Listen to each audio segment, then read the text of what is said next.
Assalamualaikum warahmatullahi wabarakatuh. Mengucapkan selamat atas peresmian domain baru Remol Jakarta dari domain remoljakarta.com menjadi remoldkijakarta.id. Semoga perubahan alamat ini menjadikan Remol Jakarta makin menjadi rujukan, makin menjadi media terpercaya, menjaga objektivitas, dan terus memainkan peran mencerdaskan kehidupan bangsa, khususnya masyarakat di Ibu Kota Jakarta. Sekali lagi selamat. Assalamualaikum warahmatullahi wabarakatuh.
Ingat pesan Ibu. Tetap pakai masker, cuci tangan. Kita semua harus kompak, harus tetap semangat. Untuk memutus mata rantai COVID-19, Hindarilah kerumunan dan selalu menjaga jarak. Kita harus membiasakan gaya hidup yang baru, disiplin, dan komitmen. agar kita bisa beraktivitas kembali dengan normal.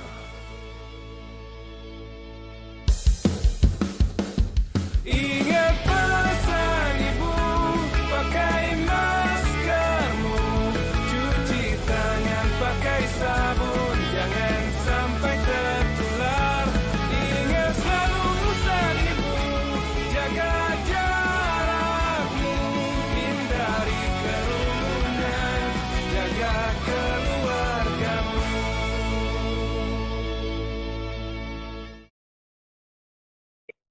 Ya, selamat siang teman-teman.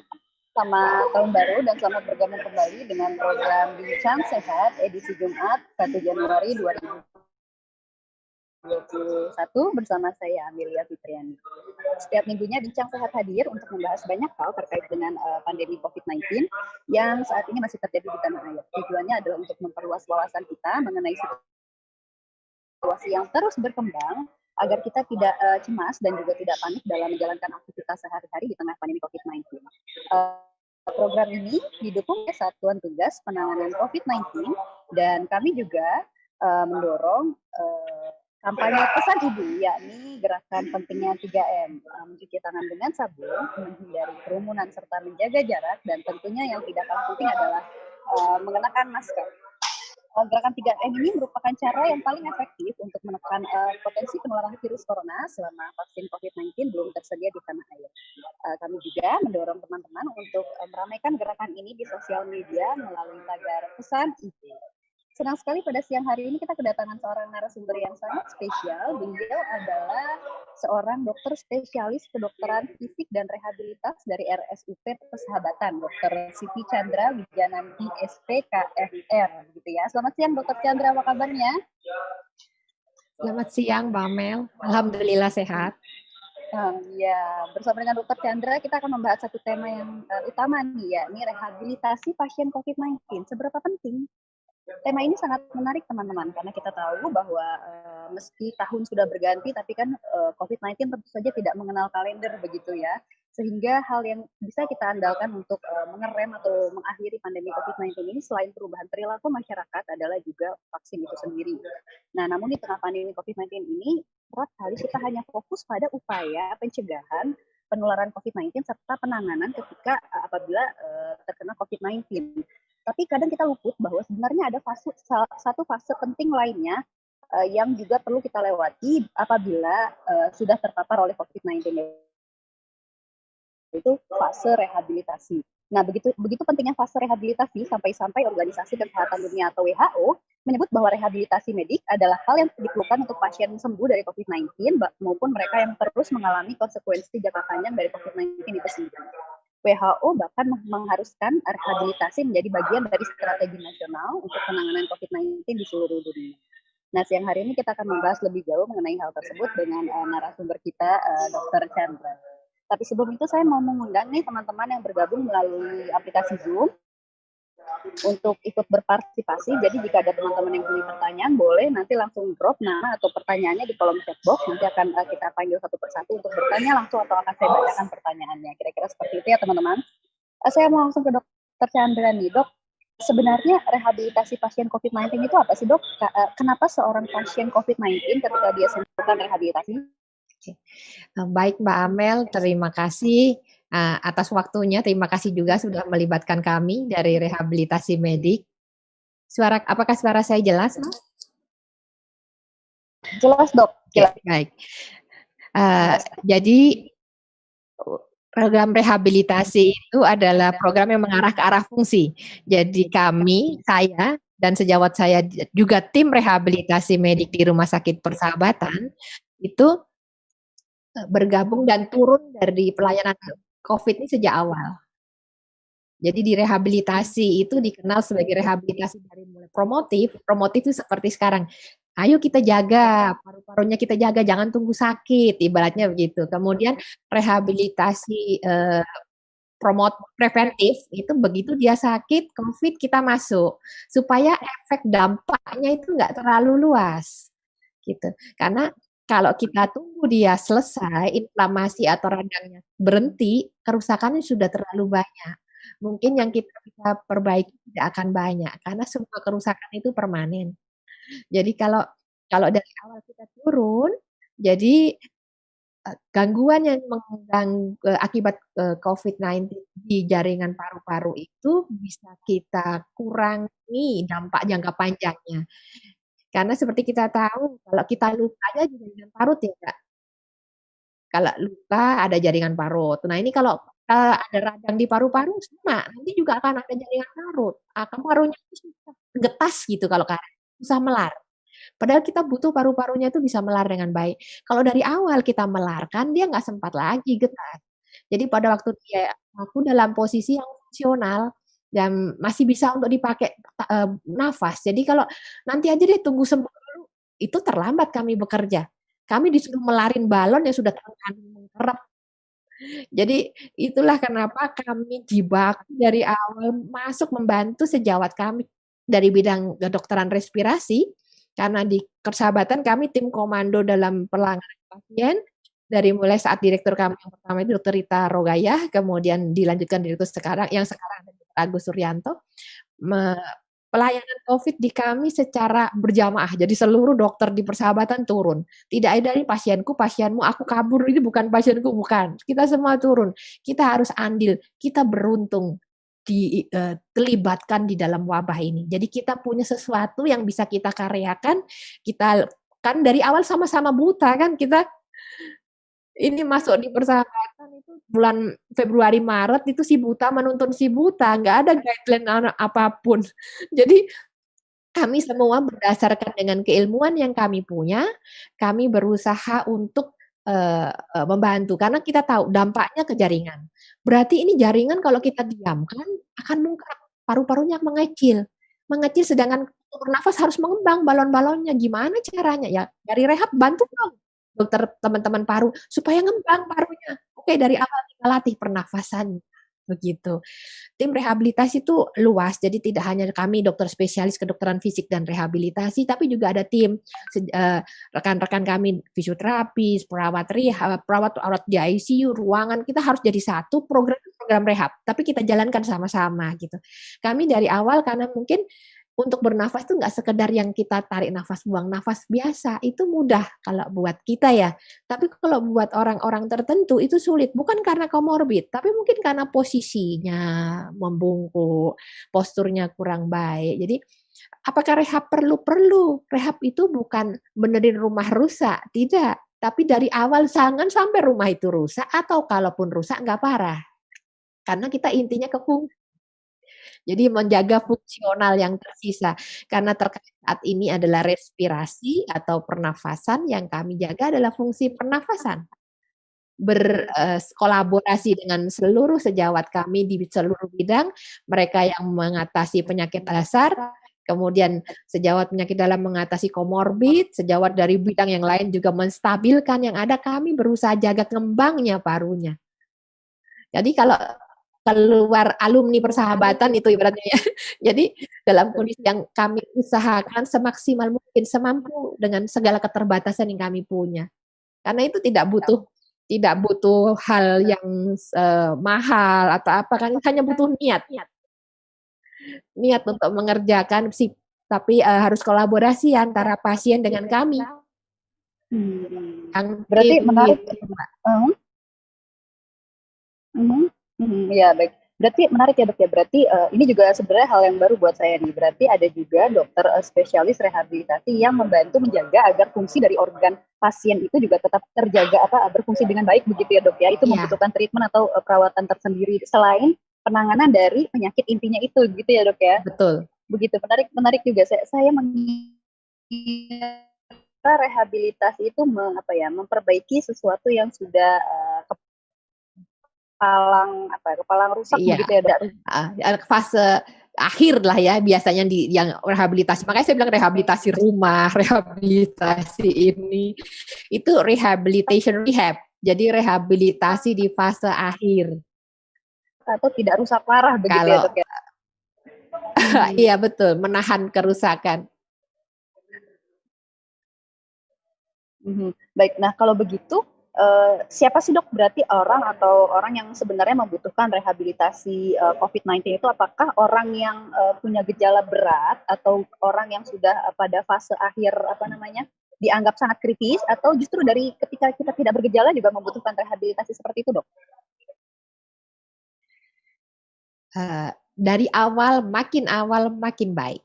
Karena tidak semua orang yang dalam tanda petik sehat itu bagus respirasinya.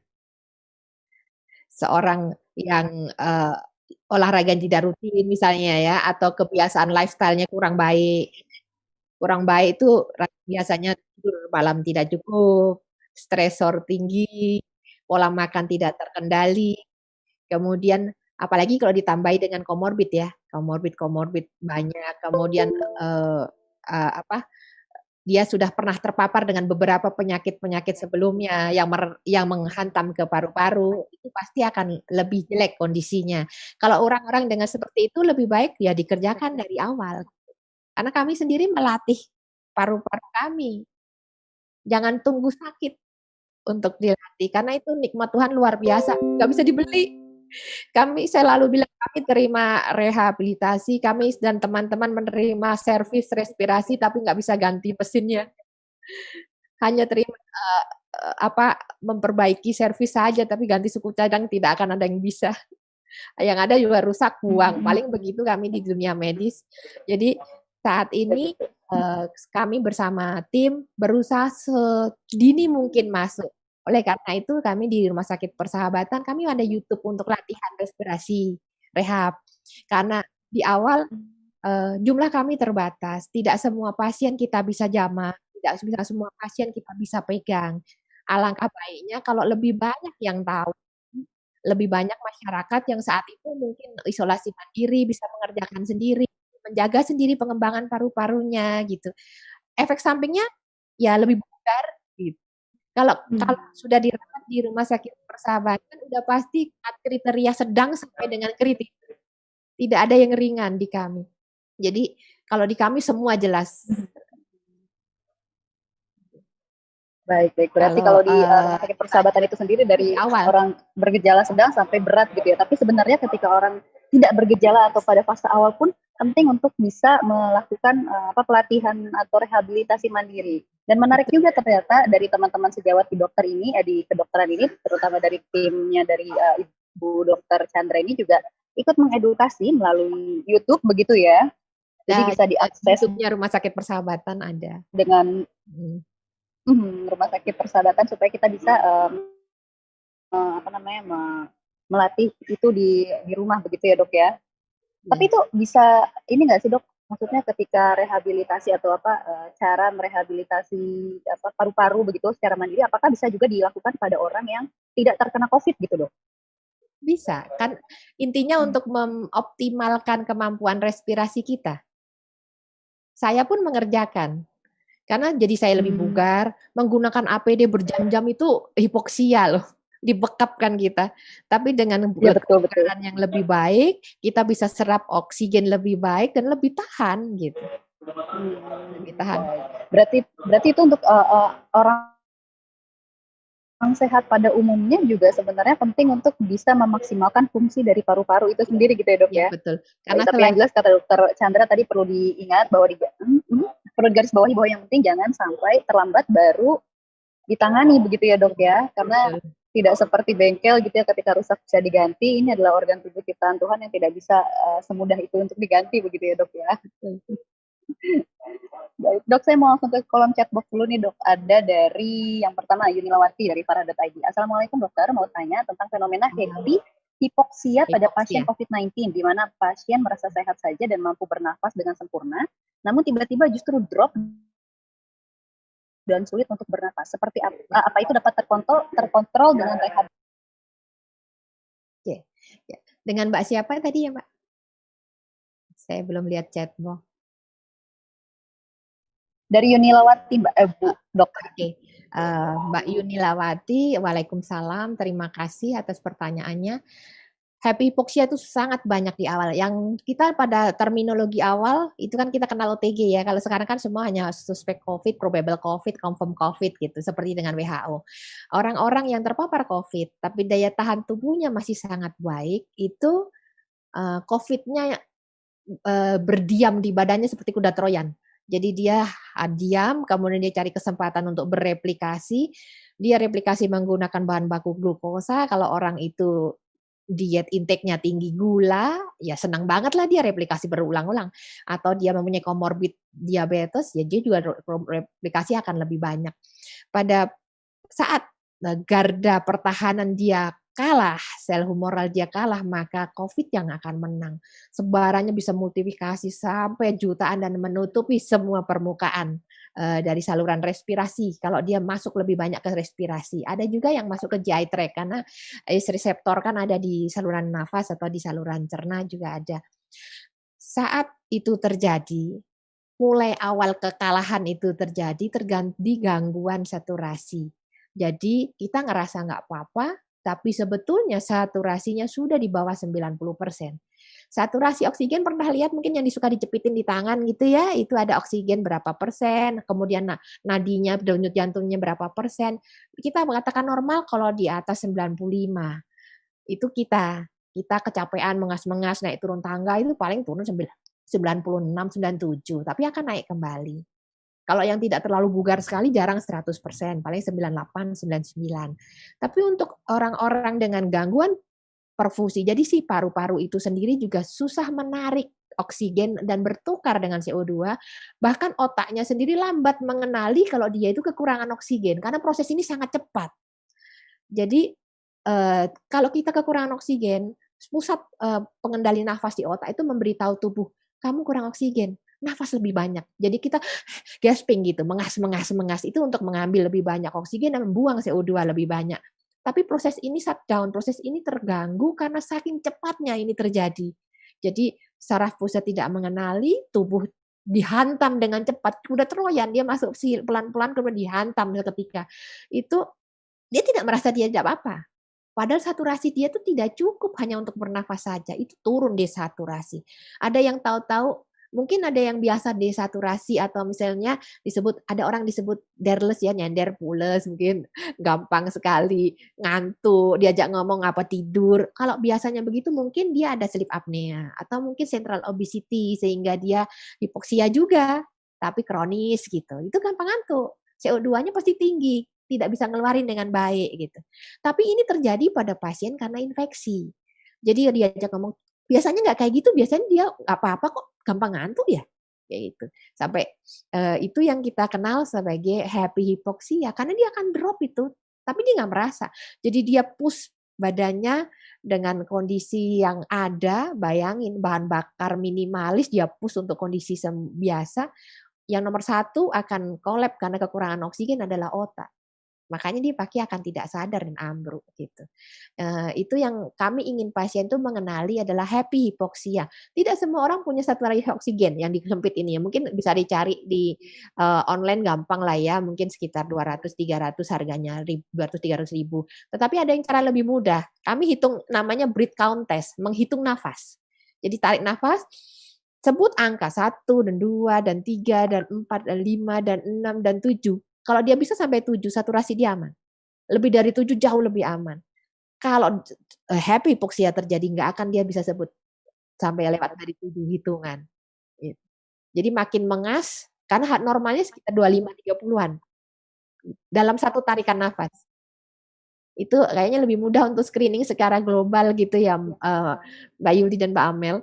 Jadi kalau kita suruh tarik nafas, dokter jangankan ngitung sesek banget lah, itu berarti saturasinya dia rendah banget gitu. Karena harusnya sampai 7 dia bisa. Di atas 7 lebih bisa, lebih bagus lagi. Di atas 90 pasti. Gitu, Saya Mbak. sambil praktek nih, Dok. Iya, Saya sambil praktek tadi dokter. lihat. Iya, berarti itu seperti kuda Troyan gitu ya. Jadi tidak berasa ada gejala apa-apa, tiba-tiba langsung kolaps begitu ya, Dok ya. Sebetulnya musuh sudah menunggu kekalahan kita. Waktu itu hantam, dia sudah di dalam. Secara diam-diam pula ya. Makanya paling bagus adalah cegah dia masuk. Pakai masker. Pakai masker. Itu dia kunci utamanya adalah cegah. Cuci tangan. Itu sudah. Sudah nikmat yang sangat luar biasa begitu ya, Dok ya. Tapi Oke, pasti sekarang terhirup. saya masih bagaimana, Dok? Tapi pasti ada yang terhirup. Udara kita kan tidak kita saring semua. Betul. Tapi setidaknya kita sudah berupaya semaksimal mungkin begitu ya, Dok ya, untuk melakukan semua menutup semua celah potensi penularan begitu, Dok. Iya. Baik. Nah, ada lagi nih, Dok, yang bertanya di kolom chat box. Ada Intan Fitri, salam dokter, senang bisa ikut menyimak bincang ini. Saya ingin bertanya, gejala jangka panjang apa yang paling sering dialami penyintas COVID-19? Mengapa beberapa teman dan keluarga yang telah dinyatakan sembuh dari COVID-19 seringkali mengalami ketakutan, tekanan mental, sering menangis? Apakah menjadi bagian dari rehabilitasi medik? Oke, terima kasih. Dari siapa tadi, Mbak Mel? Dari Intan Fitri, Dok. Mbak Intan Fitri, terima kasih banyak. Dampak COVID-19 itu suatu global kolektif trauma. Baru dekade sekarang ini satu dunia seisi penghuni bumi stresnya sama. Seragam berjamaah kompak. Jadi sampai kami sebut sebagai global kolektif trauma. Itu trauma loh, hampir seperti Perang Dunia Kedua. Dan setelah selesai COVID-19, kita kenal jadi istilahnya seperti PTSD, Post Traumatic Stress Disorder. Kalau itu mengganggu sekali, mohon ketemu dengan sejawat ahli jiwa. Karena perlu konseling. Itu ketakutan, pasti ada di dalam bangsal isolasi, dijauhkan dari yang dicintai, apalagi yang kemarin hari raya mungkin nggak bareng keluarga, itu sesuatu sekali. Perlu keimanan yang luar biasa untuk seseorang bisa senyum luar dalam gitu, bukan senyum di bibir saja gitu. Jadi itu memang tidak mudah. Untuk kami juga follow up pasca COVID itu tidak mudah karena ada yang tidak mau dikontak, ada yang menghindar, gitu. Karena mungkin mengingatkan memori tidak menyenangkan ya, yang berusaha di-repress dalam hidupnya. Keluhan yang pertama nomor satu bagi beberapa orang tertentu mungkin itu depresi post COVID atau depresi saat COVID. Ada banyak yang begitu. Dan itu sejawat-sejawat kami dari dokter spesialis kesehatan jiwa yang turun bersama. Karena kalau depresi, boro-boro kami suruh latihan. Mutisem langsung diam. Oleh karena itu kami tahu ada peran sejawat kami dan kami pun berbicara. Ada beberapa yang perlu rohaniawan karena memang harus ditingkatkan dari tingkat keimanan sesuai dengan agama dan kepercayaan masing-masing. Karena dan juga support keluarga. Yang lebih berat tuh kalau keluarganya semua terkena.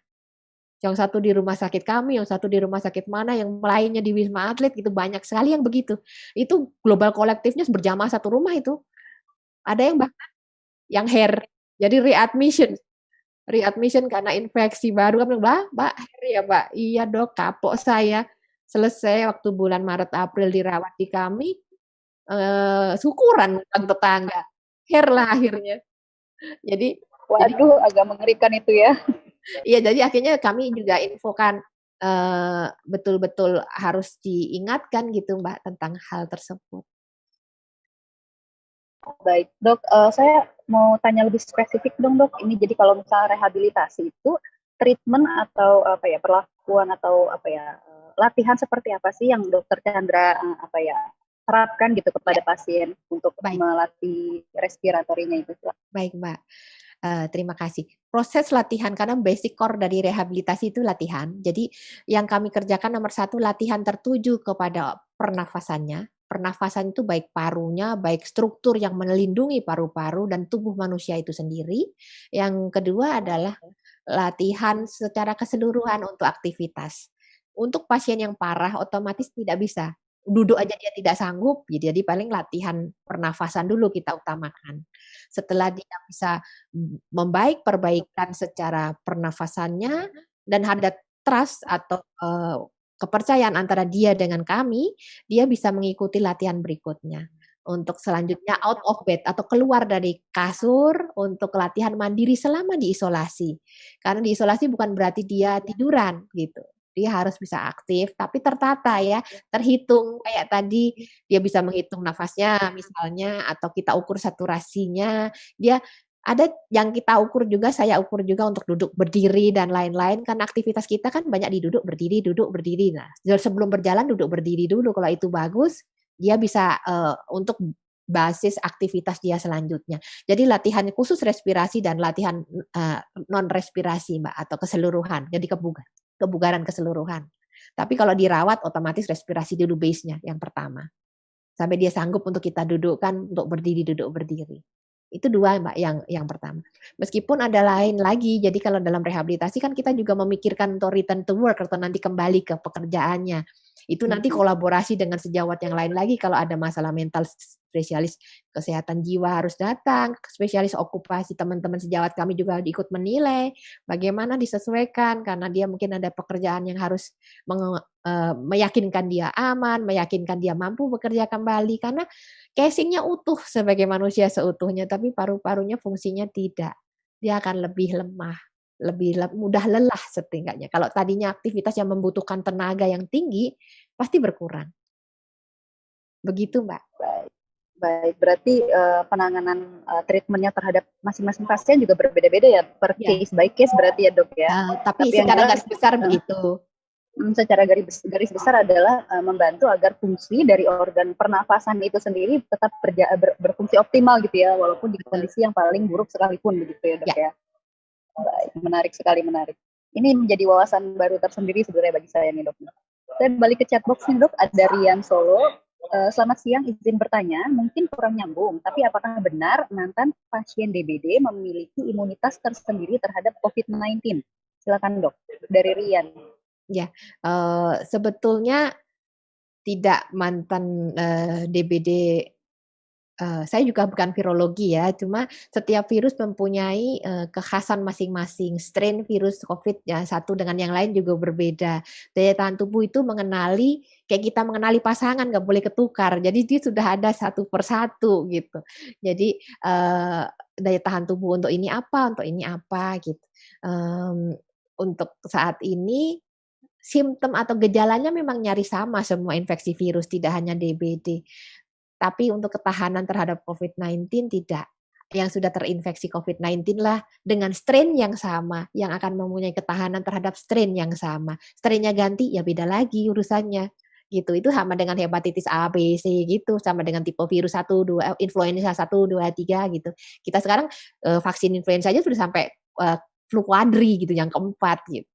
Jadi kalau sudah pernah COVID yang jenis strain lain, kemudian kena COVID berikut strain lain, otomatis akan lebih aware, meskipun beda tetapi mirip-mirip lah gitu. Lebih mirip sama sesama COVID daripada dengan strain virus yang lain. Tapi pada intinya tetap kita nggak boleh kepedean ya, sudah pernah DHF juga bisa DHF lagi kok, karena immunity turun, tubuh lambat mengenali, dia sudah masuk dan replikasi lebih banyak. Jadi intinya karena semua penyakit menular yang masuk ke Indonesia belum ada satupun yang punah. Makanya mungkin TBC kita masih banyak. Kemudian HIV masih banyak. Jadi tidak pernah itu hilang sama sekali dari muka bumi Indonesia, tapi ditekan bisa, dikendalikan bisa. Jadi mau tidak mau kita harus bersama COVID begitu. Cuma ini lebih virulen ya. Kalau TBC matinya kelihatan, sakitnya kelihatan bertahap, paru-parunya rusak, batuk darah gitu. Ngeri. Jadi orang tuh, tapi orang santai aja, padahal siapa bilang di kita nih kanan kiri banyak TBC, dropletnya gede lagi. COVID kan hampir mirip dengan TB penularannya gitu. Jadi sama sih nutupnya, cuci tangannya sama, mengurangi paparannya sama, membersihkan udaranya sama gitu. Jadi tidak hanya, aku udah pernah DHF kok, lebih aman, nggak apa-apa. Saya kan udah pernah COVID, di tempat saya yang hair banyak COVID, gitu. Jadi yang ini paling penting ini Pak, harus minimalisir paparan. Meskipun pakai masker, ya tangannya jangan pegang-pegang mata, pegang-pegang muka, karena tangan ini yang paling bandel biasanya. Saya nggak pegang muka dok, pegang rambut, sama aja rambutnya beginiin gitu kan. Kalau laki-laki kan, kalau saya pakai jilbab aman rambut saya, itu kan dibegini-giniin sering gitu. Itu kan sama aja dirontokin ke depan. Begitu masuk rumah ganti semuanya, cuci semuanya. Memang repot. Kami para ibu-ibu cucian banyak itu, tapi itu yang paling aman. Mau tidak mau bunuh dia sebelum dia bunuh kita. Iya. Kata-katanya ini menarik sekali nih Dokter Chandra nih ya. Yang jelas jangan kepedean begitu ya. Bahkan seseorang yang pasien yang sudah kena COVID-19 pun masih bisa ada potensi reinfeksi begitu ya Dok ya. Dan sebagai orang yang tadi dokter bilang garda terakhir gitu ya, sudah menemukan banyak kasus seperti itu ya Dok ya? Banyak ya. Banyak yang hair kami dibilang. Alumni hair nih. Gitu. Ya, banyak yang hair. Baik. Ya, tapi yang jelas oleh dari pandemi COVID-19 itu sendiri adalah seharusnya menjadi membuat kita semakin aware begitu ya atas sebenarnya sudah hal basic dari saya kecil pun sudah diajarkan untuk menjaga kesehatan diri dan lingkungan cuci tangan sebelum makan, itu sebenarnya hal basic yang justru kembali di reminder lagi di masa pandemi COVID-19 ini. Begitu. Baik, saya langsung ke chatbox lagi nih, ada dari Sarah. Salam kenal dok, saya mau tanya untuk pasien COVID-19 sendiri, treatment rehabilitasi untuk gejala apa saja? Kalau rehabilitasi mandiri untuk pasien COVID-19, bisa nggak sih dok, caranya bagaimana? Ya, mungkin mirip seperti penjelasan dokter sebelumnya, tapi mungkin bisa lebih dielaborasi lagi dok, silakan. Ya, kalau untuk rehabilitasi seperti tadi saya katakan, ada rehabilitasi itu promotif, edukasi ya Mbak, memberikan kita leaflet, kita share apa ya pentingnya dari awal kita jaga anugerah respirasi itu sejak dini gitu. Kemudian rehabilitasi preventif untuk mencegah penyakit saat awal dia terpapar, jangan sampai disabilitas atau gangguan fungsi yang terjadi pada respirasinya itu disfungsi, kami sebutnya gangguan fungsi itu jadi lebih banyak gitu. Jadi kemudian rehabilitatif. Jadi memang udah kelar baru kita turun gitu. Jadi ibaratnya orang sudah patah tungkai amputasi kemudian kita buatkan kaki palsu, gampangannya begitu. Tapi ini kan kami tidak bisa buatkan paru yang palsu. Kita harus optimalisasikan dia untuk bernafas dengan apa yang ada gitu. Jangan nunggu lukanya kering lah, kalau judulnya kalau luka kering sudah kadung mungkret gitu. Jadi rehabilitasi mandiri boleh Mbak dikerjakan kalau memang dia bisa video itu bisa diakses, bisa dicari latihan pernafasan COVID Rumah Sakit Persahabatan ada di situ. Itu ada muka saya di situ. Jadi saya ketua KSM Rehabilitasi Medik di Rumah Sakit Persahabatan. Video itu video sederhana. Mohon izin di dalam video itu saya tidak pakai masker karena memang dibuat darurat hanya pakai kamera HP. Jadi itu dibuat dan retouch oleh tim humas kita, ditaruh di dalam YouTube resminya di rumah sakit agar lebih mudah untuk pasien kami yang dirawat mengakses. Sejawat kami juga menginfokan ke pasien, kan tidak semua kami pegang oleh tim rehab karena dokternya kami berlima, tim terapis kami mungkin sekitar 20 kali ya, yang itu kami kan harus bergiliran masuk. Kalau nggak paparan kami juga kelebihan. Kalau makan COVID-nya kekenyangan juga kami akan outbreak gitu. Jadi kami harus memberikan bertahap. Jadi kami kayak divaksin bertahap. Jadi itu mandiri boleh Mbak dikerjakan, silahkan. Video itu bisa diakses, silahkan. Nanti kalau nggak linknya saya kasih ke Mbak Amel juga bisa share. Nanti bisa untuk dilihat, bisa diaplikasikan di tempat masing-masing. Kalau nanti ada misalnya ada kesulitan mau konfirmasi lagi ke kami, silahkan. Karena intinya di saat ini kita sedang menghadapi global kolektif trauma tadi yang saya bilang, kita harus nggak mau kalah. Karena ini membuat kita jadi generasi yang lebih bersih dari generasi sebelumnya. Luar biasa nanti orang-orang yang lolos dari gangguan COVID ini orang-orang yang tertempa budayanya dengan budaya yang lebih bersih. Kita harus positif, Mbak. Kalau bosen nggak bisa, orang dia nggak bosen sama kita soalnya. Jadi jangan beradu bosan-bosanan. Jadi supaya dia takluk ya. Beberapa kan kita yakin semua stakeholder juga berusaha secara, karena ini global kolektif, jadi seluruh dunia juga sama-sama berusaha bagaimana caranya menanggulangi. Vaksin akan develop terus pasti karena strain-nya kan berubah terus. Ya kayak flu 1, 2, 3, 4 gitu kan ada akan terus. Tapi latihan boleh dengan basic latihan pernafasan. Ada latihan itu terutama untuk karena paru-paru itu berada di dalam rongga dada. Rongga dada itu sangat kuat Tuan jaga. Ada iga, ada tulang belakang, ada tulang dada. Di bawah ada namanya diafragma, otot yang paling kuat. Otot diafragma ini harus bekerja, tarik nafas, dia akan dorong ke arah perut. Kemudian buang nafas, dia akan naik ke atas, ngompres dadanya supaya udaranya keluar. Jadi kalau yang perutnya agak banyak isinya, mungkin agak susah didorong diafragma. Jadi ada beberapa teknik, dan di situ ada teknik sambil tiduran ada, kalau tengkurap kan mungkin agak sekarang yang prone ya Mbak, tengkurap pada COVID ya. Mungkin Mbak Amel pernah baca ya. Karena pada waktu tengkurap itu sisi belakang dada kita itu dioptimalisasikan. Karena di depan kan ada jantung, di bawahnya ada liver, ada segala macam usus dan lain-lain yang agak nonjol ke arah paru-paru. Kalau kita tengkurap itu kita taruh semua, kan kita ikut gravitasi. Jadi sisi depan, sisi belakang tuh nyaman, dia akan bergerak dan melebar dengan baik. Secara anatomi dia akan melebar dengan baik. Dan pengembangan alveol itu balon-balon udara. Jadi di dalam paru kita tuh kayak rumah tawon, kayak anggur gitu, balon-balon udara yang berkumpul menjadi suatu jaringan yang dibungkus oleh pleura atau selaput paru-paru, sehingga dia bisa mengembang balon itu. Kemudian bisa ngempes gitu, mengembang, ngempes, jadi satu. Kalau dia mengembang semua, dia bagus. Kita bisa narik oksigen, waktu ngempes dia bisa buang lagi. Setelah pertukaran terjadi, pertukaran CO2 dengan O2 itu cuma butuh 25 detik, cepet banget. Jadi kalau kita bisa tahan napas lebih banyak, pertukaran lebih lama.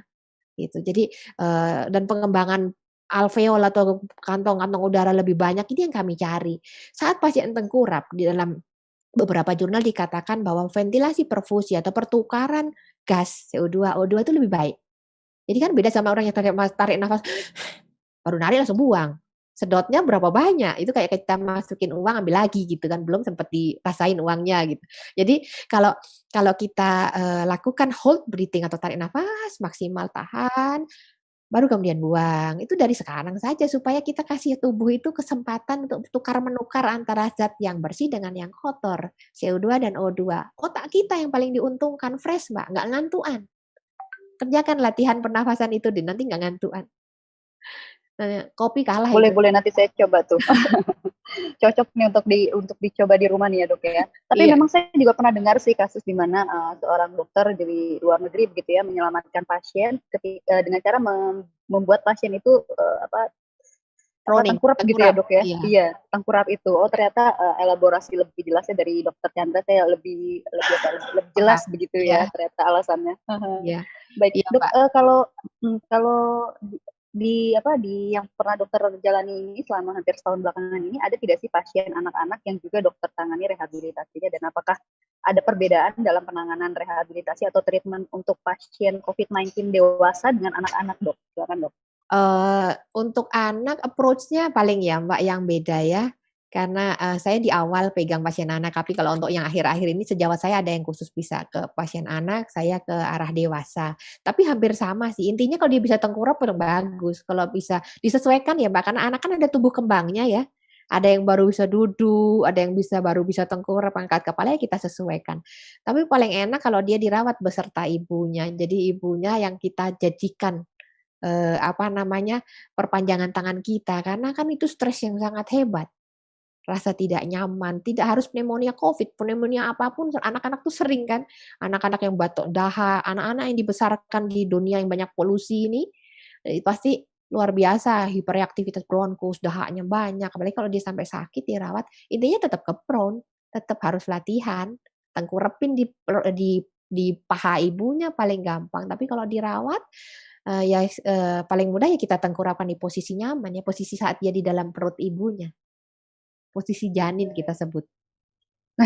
Tapi sebenarnya treatment-nya tidak jauh berbeda gitu ya dok ya, Tidak hanya jauh berbeda. approach-nya aja yang Terus beda, agak-agak iya. complicated ya. Iya. Baik.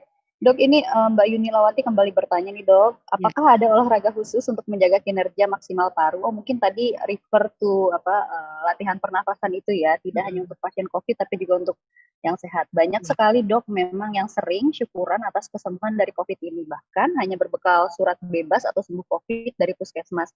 Mereka langsung kumpul-kumpul dengan saudara untuk makan-makan. Kalau seperti itu bagaimana dok? Apa ex pasien masih mungkin untuk menularkan? Wah ini banyak sekali kasus sebenarnya dok. Ya, Silakan, jadi dok. kalau di kami edukasi Pak, nanti setelah pulang dari persahabatan, tolong tetap isolasi mandiri 14 hari di rumah. Bapak bukan nularin orang, Bapak ketularan dari orang lain.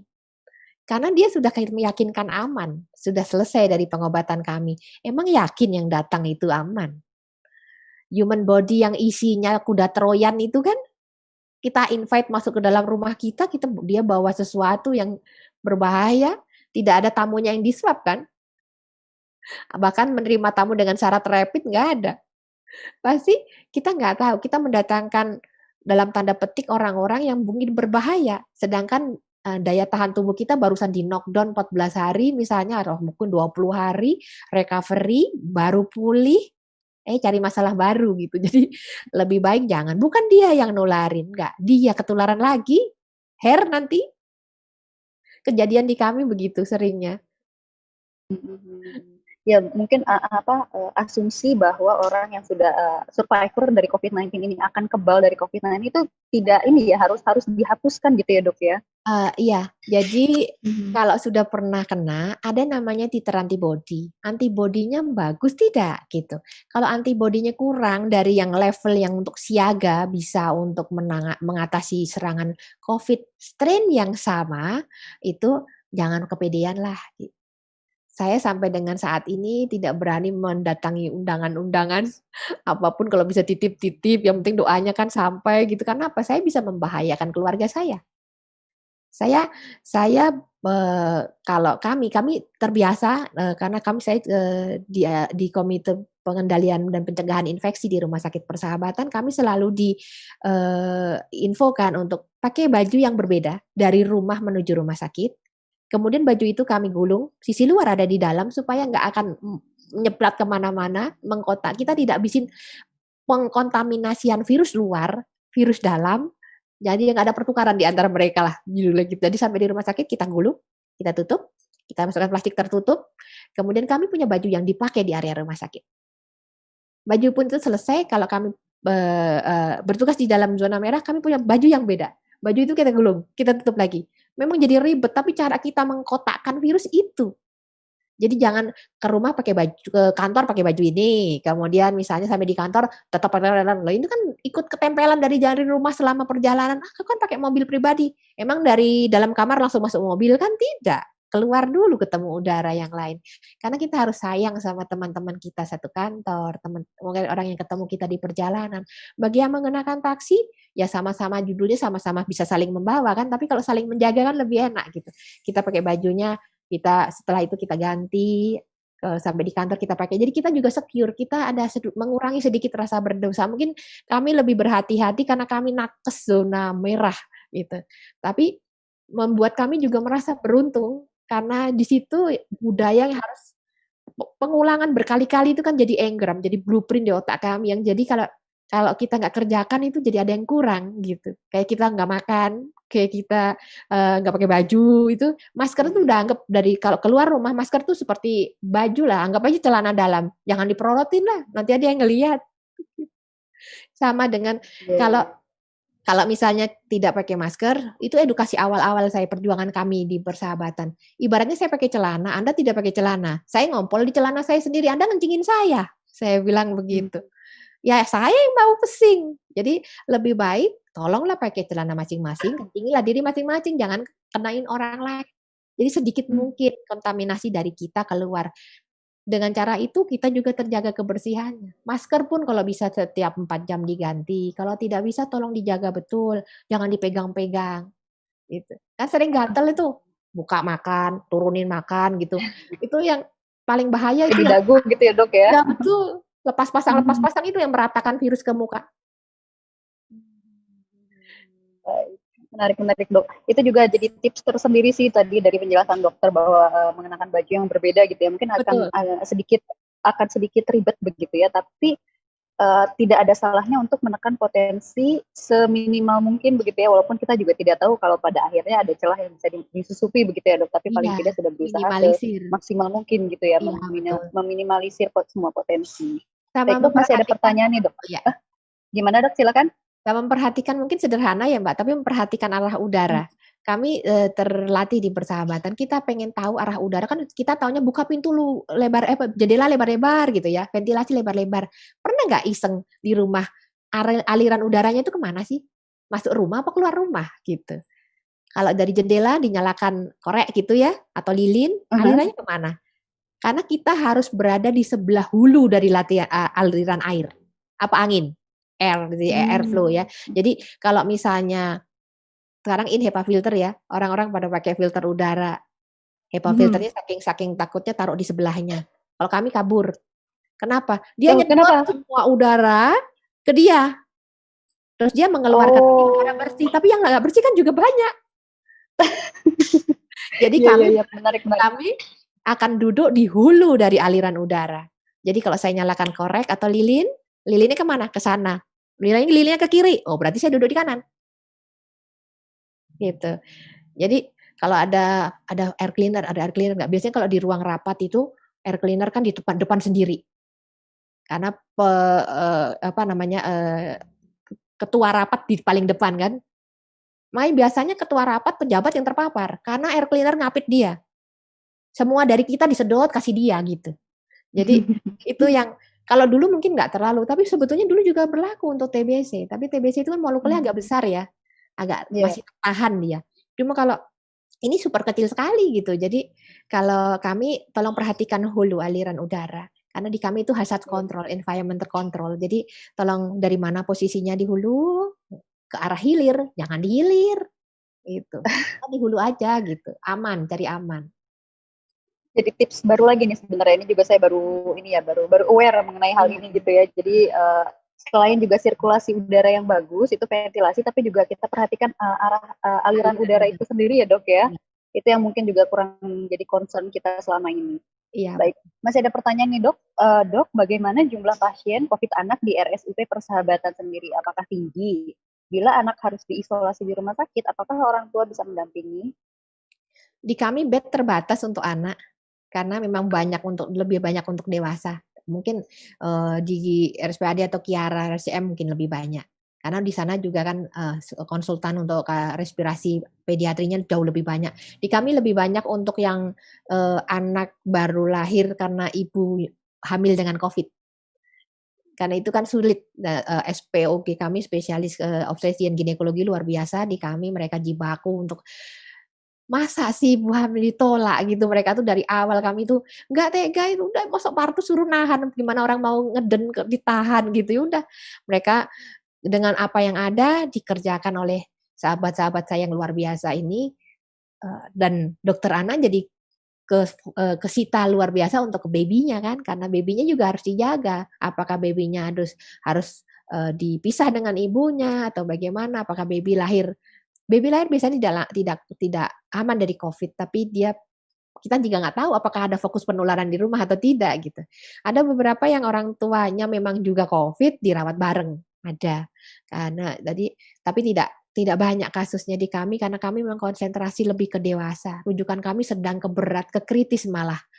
Jadi penuh, bed penuh, 200 bed di tempat di persahabatan penuh. Makin berat yang Penuh sekali ya dok ya. penuh. Kami Berarti juga risiko di rumah sakit itu, maksudnya di rumah sakit persahabatan itu sendiri dari mereka yang bergejala sedang sampai kritis ya dok ya? ya betul, karena kami rujukan pusat, jadi otomatis yang datang ke kami, datang ke rumah sakit yang rujukan yang tinggi, yang besar pasti sudah jadi sedang ke berat. Kalau yang ringan sulit, ICU penuh. Kalau sampai bisa masuk berarti ada yang wafat. Itu karena memang kritis, beberapa guru, beberapa teman sejawat itu yang paling nggak enak buat kami itu kalau merawat keluarga ya, karena kan mereka itu bagian dari kami gitu. Jadi ada rasa yang tidak nyaman. Tapi ada banyak sekali yang satu keluarga betul dalam satu ruangan. Jadi bersama beratnya ibu, anak, menantu banyak gitu. Klaster kondangan banyak. Itu habis kondangan dari mulai mempelai sampai tamunya ada gitu. Jadi karena sama-sama berat. Jadi cuma kalau kayak gini ya penyesalan datang memang di akhir, kalau di depan pendaftaran memang. Tapi ya mau gimana lagi? Memang saya paham sih masyarakat jenuh, apalagi yang mau merit dimulur-mulurin gitu ya. Kemudian acara ketemuan apapun jadi terhambat. Orang kita kan kayak orang Itali kan suka kontak humanity-nya banyak gitu. Cuma itu yang membuat kurang piknik ya, termasuk kami juga, apalagi gitu. Untung kita kerja di hutan raya persahabatan, jadi masih banyak pohon lumayan. Masih ada yang bisa dilihat gitu ya, pemandangan hijau. Iya. Ya, tapi menarik ya dokter bilang mungkin masyarakat sudah jenuh, tapi sayangnya COVID-19 nggak kenal jenuh nih ya dok ya. Nggak kenal kata jenuh nih ya, nggak kenal kata bosan, dan nggak kenal kata mau itu kondangan, mau itu pertemuan apapun itu begitu ya. Virus tetaplah virus begitu ya. Betul. Baik. Dok, ini saya mau singgung lagi yang di awal. Tadi kan WHO menyebut bahwa rehabilitasi itu seharusnya jadi bagian penting dari strategi nasional dalam melawan pandemi COVID-19. Nah, kalau di Indonesia sendiri bagaimana dok? Sebagai dokter yang sudah sejak kasus pertama menangani hal ini gitu. Apakah ada yang perlu dibenahi ataukah sudah cukup optimal gitu selama ini? Silakan dok. Mungkin terkait dengan sumber daya ya Mbak ya. Kalau rehabilitasi, karena kan tidak semua tim rehabilitasi itu ada di seluruh rumah sakit. Dan kedua, untuk berhadapan face to face sama COVID itu butuh nyali. Nomor satu, selain komorbid tidak ada atau terkendali dan harus paham betul. Jadi dari awal kami turun, dokter saja yang turun, kemudian kami pastikan di lapangan aman, baru kami ajak keluarga kami dalam tim. Tim kami itu kami juga pastikan mana yang personalize, tiap orang berbeda ya. Ada yang ini diintensivis, ini dirawat biasa. Dan kita harus jujur kalau kita merasa nggak yakin atau nggak fit, jangan masuk. Badan kita tuh cerdas. Tuhan sudah memberikan suara di dalam hati kita nih, kalau kita nggak yakin jangan masuk. Cuma suka kita nggak dengar aja kan. Jadi kalau itu jujur aja. Kayak nggak sanggup, mundur, backward. Jangan dipastikan. Nyawa setiap orang itu berharga. Gitu. Selamatkan yang sehat sejauh mungkin sebelum kita selamatkan yang lain. Gitu. Jadi bagus rehab masuk di dalam strategi nasional, otomatis bagus sekali. Dari kami, dari Perdosri, Perhimpunan Dokter Spesialis Rehabilitasi Indonesia, itu ilmu kedokteran fisik dan rehabilitasi, ketua kami, kemudian sejawat-sejawat kami yang aktif di dalam perhimpunan juga sudah menggalakkan untuk early rehab, jadi rehab dari awal, Cuma nanti mungkin juga terkendala dengan adanya keterbatasan sumber daya. Oleh karena itu kenapa beberapa dari center-center saya sangat berterima kasih tidak hanya dari persahabatan, mereka juga membuat video edukasi di dalam YouTube gitu. Jadi untuk latihan dari awal karena memang selain stabilisasi dari penyakit dasarnya, stabilisasi komorbid, latihan ini memang dari awal harus ditegakkan. Tidak ada satupun yang tidak lolos dari sentuhan COVID, cuma jadi gejala apa tidak gitu. Kalau kita jaga dari awal ya insya Allah, untungnya apa sih? Untungnya lebih bugar kok. Gratis itu nafas dikasih Tuhan, jangan nunggu nafas dibeli liter per menit gitu. Itu berat kalau udah begitu. Kami jibaku dari awal di persahabatan untuk memberikan latihan dari awal supaya pasien kalaupun masuk ICU dia cukup di-prone, dilatih dan tidak sampai intubasi. Kalau sudah diintubasi, angka keberhasilannya nggak sampai 20%.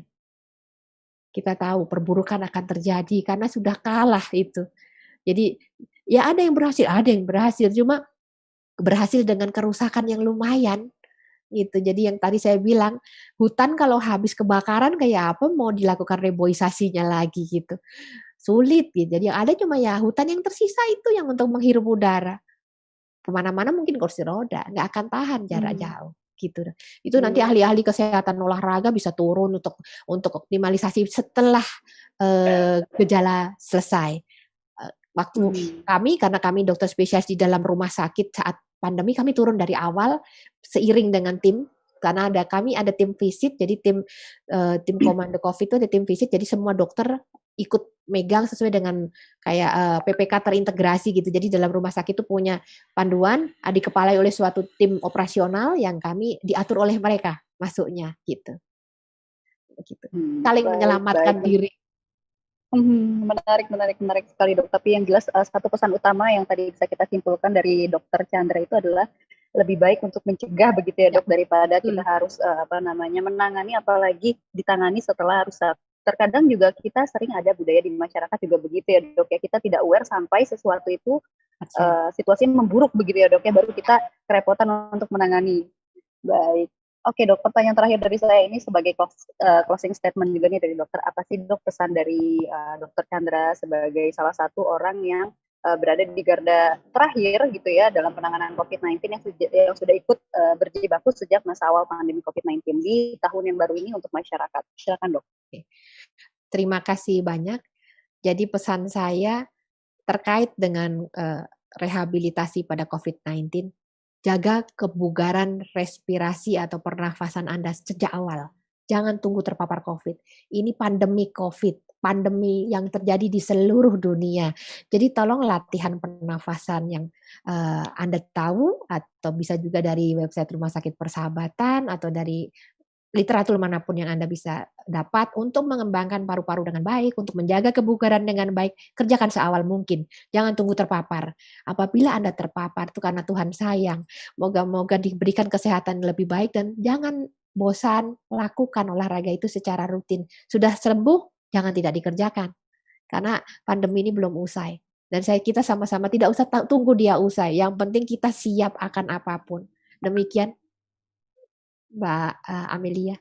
Menarik sekali, terima kasih Dokter Chandra atas waktunya nih selama 1 jam terakhir. Pemaparannya menarik, kita banyak dapat apresiasi dari teman-teman karena katanya dokter ramah gitu ya, penyampaiannya enak gitu, tapi juga serius gitu to the point. Tapi yang jelas saya mau ingatkan lagi kepada teman-teman bahwa kita sebagai masyarakat baiknya kita melakukan peran kita sebaik mungkin, yaitu menjalankan 3M dan menjalankan menekan potensi penularan virus corona semaksimal mungkin dan biarkan para pekerja medis untuk melakukan bagiannya dan pemerintah melakukan bagiannya sampai kita bisa sama-sama cukup kuat, cukup siap untuk hidup berdampingan dengan pandemi COVID-19 ini. Tapi yang jelas harapan kita ke depannya tentunya situasi yang tidak menentu seperti saat ini akan segera berakhir begitu ya dok, tapi juga tidak simsalabim berubah dalam satu malam. Kita juga harus bisa melakukan perubahan dari gaya hidup kita, dari pola hidup kita, dan dimulai dari diri kita sendiri, keluarga, dan lingkungan sekitar kita. Akhir kata, kami dari tim remol.id terima kasih banyak mengucapkan kepada Dokter Chandra nih atas waktunya dan juga kepada teman-teman yang menyaksikan tayangan ini baik melalui aplikasi Zoom ataupun melalui YouTube dan Facebook. Semoga bermanfaat. ambil hikmahnya dan jangan lupa 3M, jalankan protokol kesehatan dengan baik, kenakan masker, hindari kerumunan dan tentu saja mencuci tangan dengan sabun. Semoga sehat selalu, awal tahun diawali dengan hari yang baik. Semoga kedepannya semakin baik lagi. Akhir kata saya ucapkan terima kasih dan sampai jumpa. Terima kasih semuanya. Meeting room ini akan saya tutup dalam beberapa menit lagi ya. Jangan berkerumun, jangan salaman, jangan berdekatan, jangan lupa makan yang bergizi, jangan lupa pakai masker, jangan menyentuh wajah, jangan lupa menjaga jarak, jangan lupa helm sendiri. Jangan lupa cuci tangan, jangan lupa cek suhu tubuh, jangan lupa vitamin, jangan lupa berolahraga, jangan meludah sembarangan, jangan lupa hidup sehat, jangan lupa membersihkan tubuh dan ganti baju. Jangan pesimis, jangan lupa berdoa, jangan kehilangan kreativitas, jangan pernah berhenti untuk belajar, jangan mudah menyerah pada keadaan. Mari kita galang disiplin dan kesadaran kolektif untuk tetap semangat. Kini saatnya beradaptasi menuju tatanan budaya baru.